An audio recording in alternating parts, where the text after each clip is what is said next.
Essa é mais uma aula da Química Geral 2, da disciplina Química Geral 2, e nós vimos na aula passada a introdução, onde eu mostrei para vocês todo o cronograma, né, a data de provas e tudo. Mostrei para vocês a bibliografia, as avaliações como serão feitas, tá bom? E hoje nós vamos começar o tópico de gases. Esse tópico de gases faz parte da primeira parte, que foi dividida em três, né? A nossa primeira parte seria gases, soluções e termodinâmica. E hoje nós começaremos com os gases.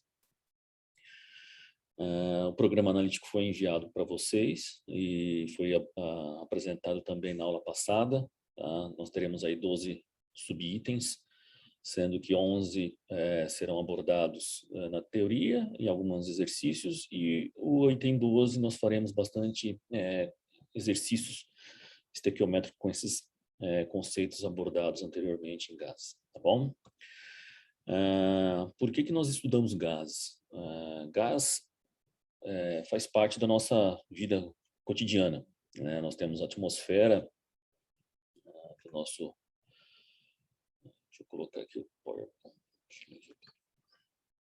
Nós temos aqui a atmosfera, que é composta por vários gases, né? Nós bebemos muitos líquidos aí que tem gás dissolvido, mesmo na água, né? Nós temos oxigênio dissolvido, gases de produção natural de várias formas, e a gente utiliza o gases para várias aplicações aí.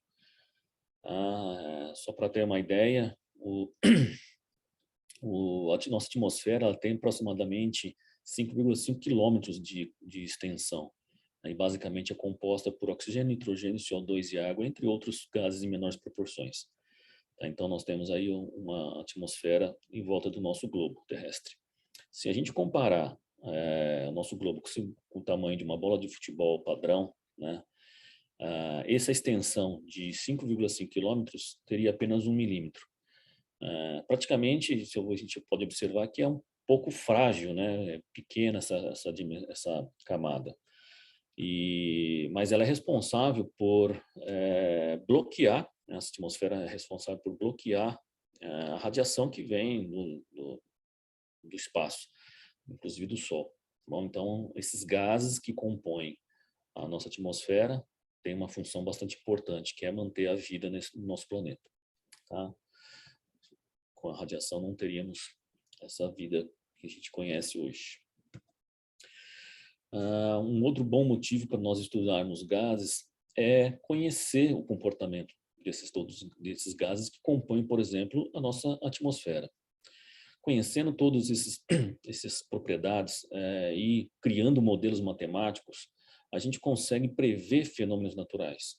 Ou seja, uma vez monitorando, né, esse ambiente através de modelos matemáticos, qualquer alteração que ocorra aqui, previsto nos modelos matemáticos, a gente consegue prever fenômenos naturais e, enfim, e evitar algumas catástrofes, né?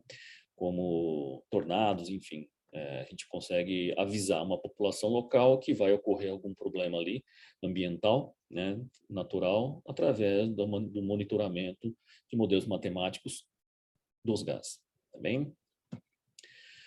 Bom, gases.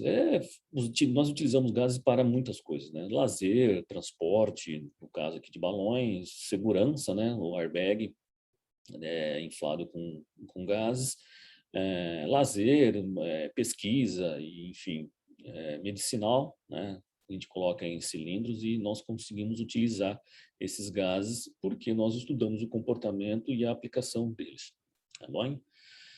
A nossa tabela periódica é conhecida até hoje, né? Nós temos aqui a fonte que eu peguei essa tabela. Nós temos aí poucos elementos que são gases, né?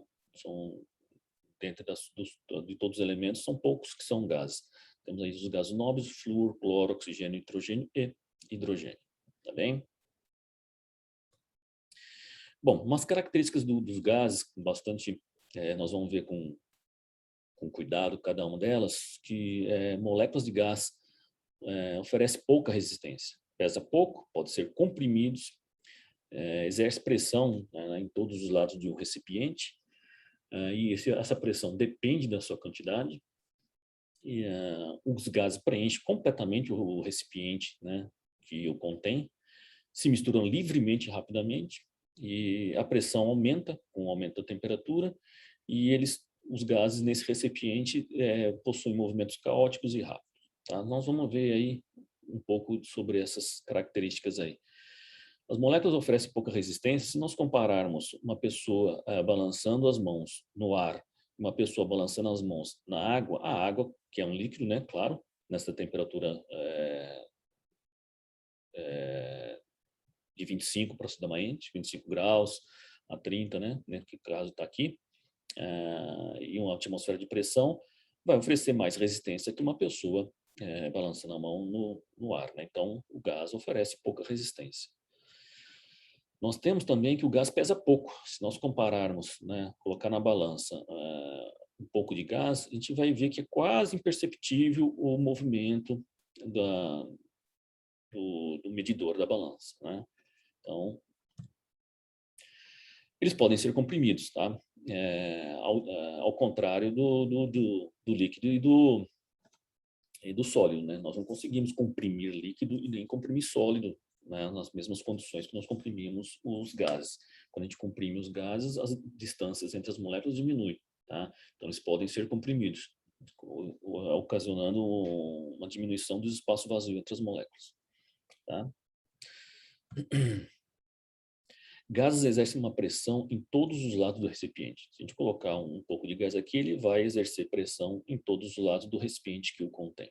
A pressão do gás depende da sua quantidade. Se eu colocar mais quantidade de gás no mesmo volume, vou ter uma pressão maior. Tá? É o que a gente consegue ver quando a gente enche o pneu dos carros, da bicicleta, enfim.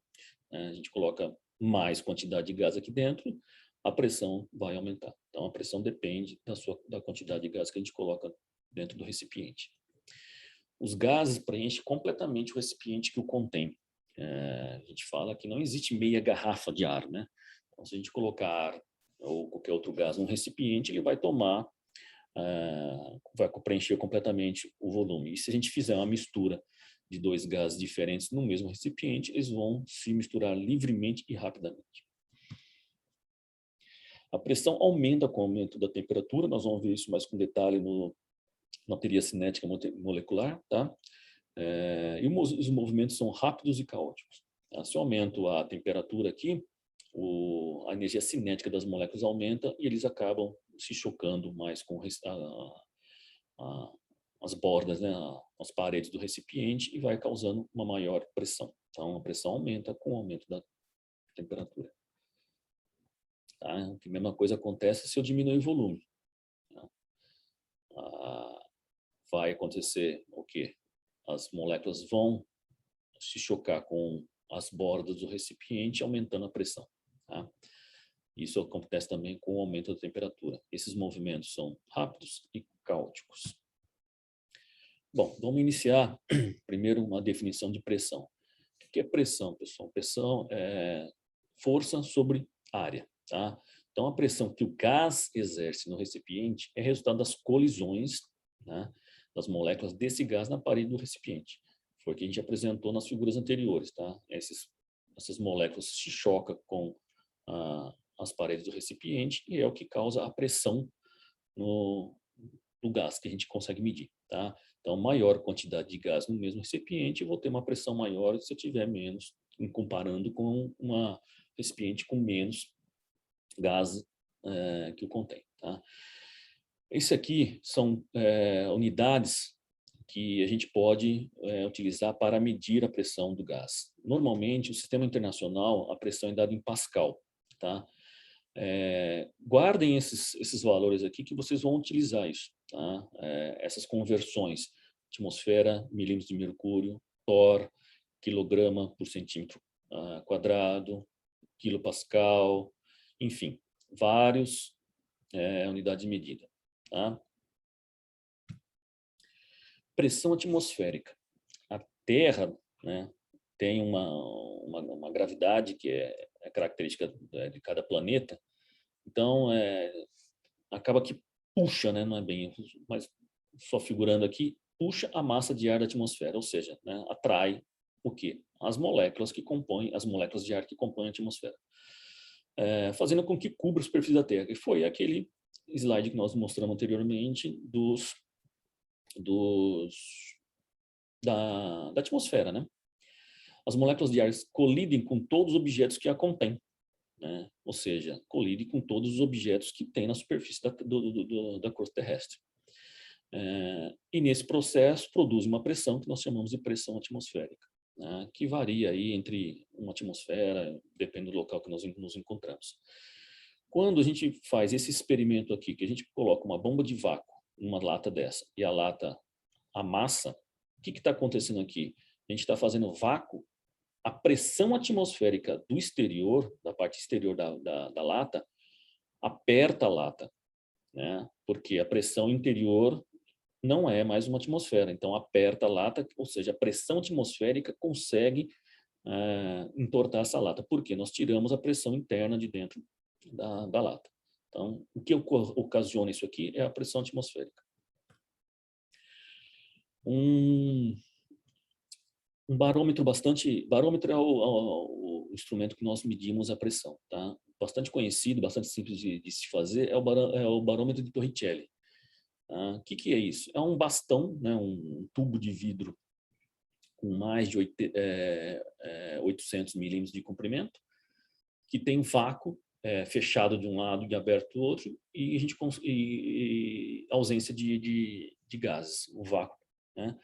E se a gente virar esse tubo de cabeça para baixo e mergulhar ele num recipiente com mercúrio líquido, né? O que vai acontecer? Esse vácuo vai levantar uma coluna de mercúrio até uma medida. Se for a medida de fora aqui, uma atmosfera, ele vai levantar isso aqui a 760 milímetros de mercúrio. Ou seja, 760 milímetros de mercúrio é uma atmosfera, tá bom? Então, o que nós temos aqui é o barômetro, um dos mais simples, né, de se construir, é o barômetro de Torricelli. Tá? Vamos entender um pouco esses dois sistemas aqui. Um é o sistema aberto, tá? A gente chama de aberto porque aqui está aberto para a atmosfera, e outro é um sistema fechado, que é com vácuo aqui. Tá? E eu tenho dois sistemas aqui. Aqui é conectado a um aparelho, tá? Sistema A e sistema B.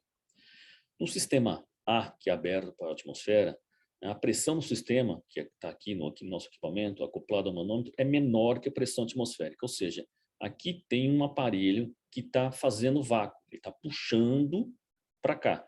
Ou seja, o que é a pressão? Quanto esse equipamento está fazendo de pressão negativa, né? Porque está puxando aqui, é só medir essa coluna aqui. Tá? Então, essa coluna aqui é a minha pressão que esse sistema está fazendo nessa coluna aberto. Quando eu tenho esse sistema fechado aqui, e eu tenho um outro equipamento colocado nessa abertura aqui, o que está acontecendo aqui? O meu sistema está fazendo uma pressão aqui, tá? Está fazendo uma pressão positiva e está empurrando a coluna de mercúrio para dentro do sistema que tem vácuo. E a pressão que é causada aqui é essa coluna aqui. Tá? Então, neste caso, a diferença das alturas das colunas é proporcional à pressão do sistema. A diferença entre as alturas das colunas. Tá bem? Bom, aqui nós temos três sistemas que são fechados de um lado, né, onde eu tenho gás, e aberto para a atmosfera. Então, aqui eu tenho a pressão atmosférica e aqui a pressão de um gás. Se a coluna de mercúrio, os dois níveis estão no mesmo, as duas colunas estão no mesmo nível, nós temos que a pressão do gás é igual à pressão atmosférica. Tá?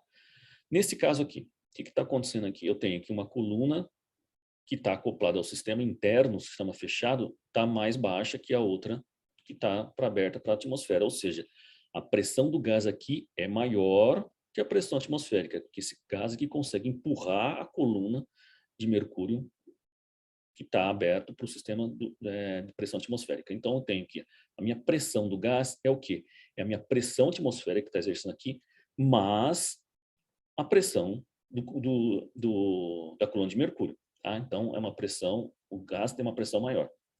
Aqui já é o contrário, ou seja, minha pressão atmosférica é maior, né, que a pressão do gás. Então, ou seja, que a minha pressão que tem aqui no gás, que é menor, é a minha pressão atmosférica menos essa altura da coluna.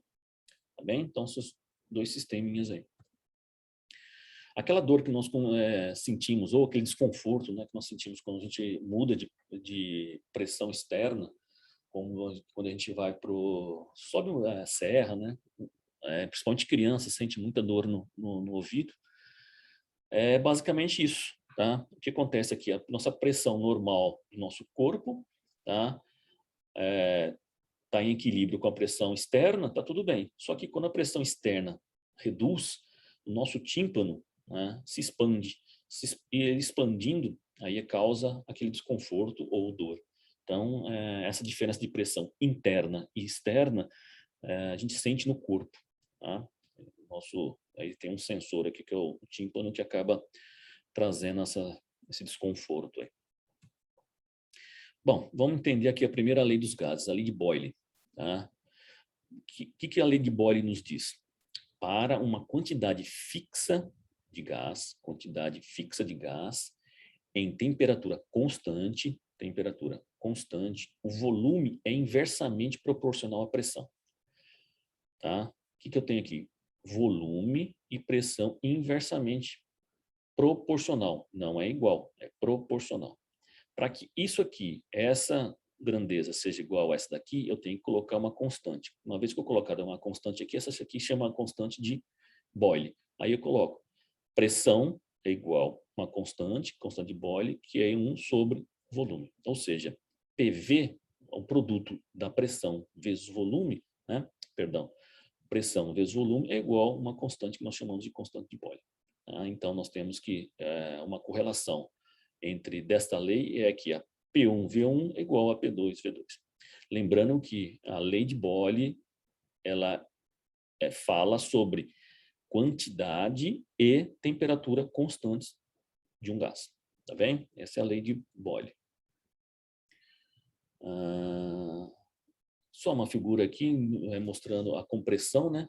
Ou seja, eu tenho aqui a mesma quantidade, para fora eu tenho a mesma temperatura, ou seja, N e T constantes. O que eu estou fazendo aqui? N é a mesma quantidade aqui, eu estou aumentando a pressão aqui, né, e estou diminuindo o volume. Tá? Então, é isso que é a lei de Boyle.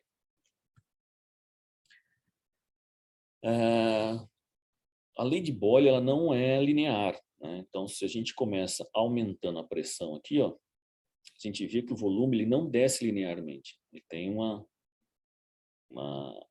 parábola aqui, metade de uma parábola. Mas, enfim, não é linear, tá? Então, se a gente medir isso ponto a ponto, a gente vai ver que se eu aumento a pressão de um certo volume, de uma certa quantidade, o meu volume não diminui dessa mesma quantidade. Tá? Então, não é linear a queda. Para que esse gráfico mostrado no slide anterior fique uma reta, eu tenho que colocar volume com volume, tá? E 1 sobre pressão, ou seja, 1 sobre P. Aí eu vou conseguir uma reta, tá? Para que isso seja uma constante. Tá bem? O que mais? Tá bom. Então, a lei de Boyle é isso. Tá? Exemplificando aqui. P1, V1 igual a P2, V2. Lei de Charles. Uma outra lei. O que a lei de Charles nos diz? O volume de uma quantidade fixa de gás sob pressão constante, varia proporcionalmente com a temperatura. Agora, o que está variando aqui? Tá? A temperatura. Só que varia proporcionalmente, não inverso. Tá? Então, o volume vai variar com a temperatura. O volume proporcionalmente. Para que isso fique igual, eu tenho que colocar uma constante. Isso é chamado de constante de Charles.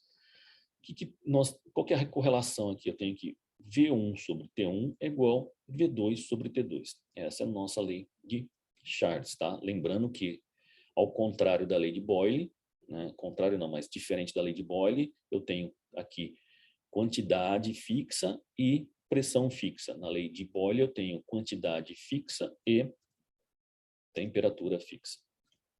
Tá? Temperatura fixa. Voltando, então aqui. O que foi feito aqui? Foram feitos experimentos para determinar, né, o volume de um gás pela temperatura. Observem vocês aqui, que eu tenho aqui retas, né, com sequencial aqui, e aqui eu tenho retas pontilhadas. E ter essa certa temperatura aqui. Então, o que acontece daqui para cá? Por que é pontilhado? Porque esses dados aqui são extrapolados, não são dados experimentais. Daqui para cá são dados experimentais. Por que daqui para cá não conseguimos ter dados experimentais? Sabendo que isso aqui é uma reta, né? Pelos dados experimentais, a gente consegue extrapolar aqui até que no zero absoluto de temperatura, né? 0 Kelvin. Por que nós não conseguimos? Porque o gás, a uma certa temperatura muito baixa, né, vira líquido. E aí não estamos mais falando de gás. Estamos falando de outro, do mesma substância, mas em outro estado físico, no caso líquido. Tá bem? Então é por isso que esses dados são extrapolados e não são experimentais. Então lá, gases condensam, né? E não tem volume zero e não tem volume negativo. Tá? Então, chegasse aqui, né, o volume seria zero. E passar daqui para cá, não seria possível, né? Porque não existe volume zero. Tá bem? Bom, a lei de Charles é isso, tá? Eu posso fazer uma correlação V1T1 igual V2T2, tá? Ou as duas P1T1, P2T2, tá? Esse gráfico é semelhante ao anterior, tá? Dados experimentais e dados extrapolados. Aqui é o zero absoluto.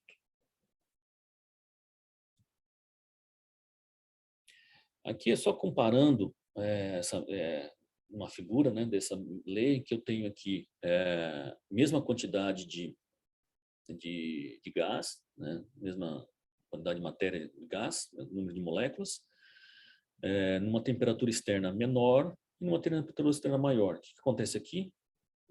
O volume vai aumentar, né? O volume desse recipiente tem que aumentar, porque a energia cinética dessas moléculas começa a aumentar a pressão aqui, né, através das colisões, e vai aumentar esse recipiente, o volume desse recipiente. Tá? O que é importante aqui, volume ou pressão dobra quando a temperatura dobra na escala absoluta. Uma coisa importante, tá, pessoal? Escala absoluta nós chamamos isso de Kelvin, onde a temperatura é medida em Kelvin e não na escala Celsius. Tomem cuidado com isso, tá? Se eu dobrar na escala Celsius, né, eu tenho aqui de 20 para 40 graus, eu tenho 100%, seria um dobro, né? Mas 20 graus na escala Kelvin e 40 graus na escala Kelvin, eu só tenho 7% de aumento, né? Então, isso não é o dobro. Então, para que isso seja na escala absoluta, eu tenho que fazer isso na escala de temperatura Kelvin, tá bem? Bom, princípio de Avogadro. O que isso nos traz? Lei de Avogadro também tem alguns livros que traz isso. Nas mesmas condições de temperatura e pressão, um determinado número de moléculas de gás ocupa o mesmo volume, independente de sua identidade química. Ou seja, não depende de qual gás que tem. Tá? Identidade química é isso. Não independe de que gás seja. Então, o que nós temos aqui? Tá? Avogadro. As mesmas condições de temperatura e pressão, se eu pegar a mesma temperatura e a mesma pressão, não importa o gás, tá? E um determinado número de moléculas, ocupará o mesmo volume. Então, o volume molar, a gente conhece que o volume molar é um volume, né, dividido pela sua quantidade, então, que a gente pode colocar como volume molar é um Vzão M, tá? É o volume sobre a quantidade dessa substância, tá? N. Então, o que eu tenho aqui? Que meu volume, né, colocando N para lá, meu volume é o meu número de quantidade de matéria sobre o volume, vezes o volume molar. Fazendo uma correlação, como a gente fez nas outras duas leis, eu tenho que V1 sobre N1 é igual a V2 sobre N2. Tá? Esse é o princípio de Avogadro. Tá? E é linear. Tá? quando a quantidade de gás aumenta, o volume aumenta, tá bem? Então, quantidade de gás aumentando, o volume vai aumentando linearmente. Teoria cinética dos gases.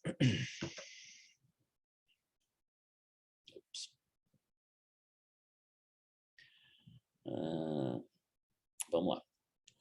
Chamada de simplesmente teoria cinética dos gases. O que isso nos traz? São postulados, tá bom, pessoal? São postulados que descrevem a constituição de um gás ideal. O que são esses? Na verdade, são 3 postulados que está exemplificado aí. Primeiro, o gás é constituído por um número extremamente grande de pequeníssimas partículas que estão em movimento constante e aleatório, que não é novidade agora para a gente, que já viu isso antes. As partículas do gás ocupam um volume tão pequeno comparado ao volume do recipiente, que sua contribuição para o volume total pode ser ignorada. Ou seja, o volume total do recipiente, né, é mais espaço vazio do que gás propriamente dito. É isso que esse postulado está falando. As partículas sofrem constantemente colisões perfeitamente elásticas, ou seja, elas não perdem energia quando chocam-se uma com as outras. Elas podem trocar o caminho, né? Mas não perdem energia. Então, é perfeitamente elástica entre elas. E com as paredes do recipiente, uma vez que o gás se choca com a parede do recipiente, esse é um movimento, é uma colisão elástica também, tá?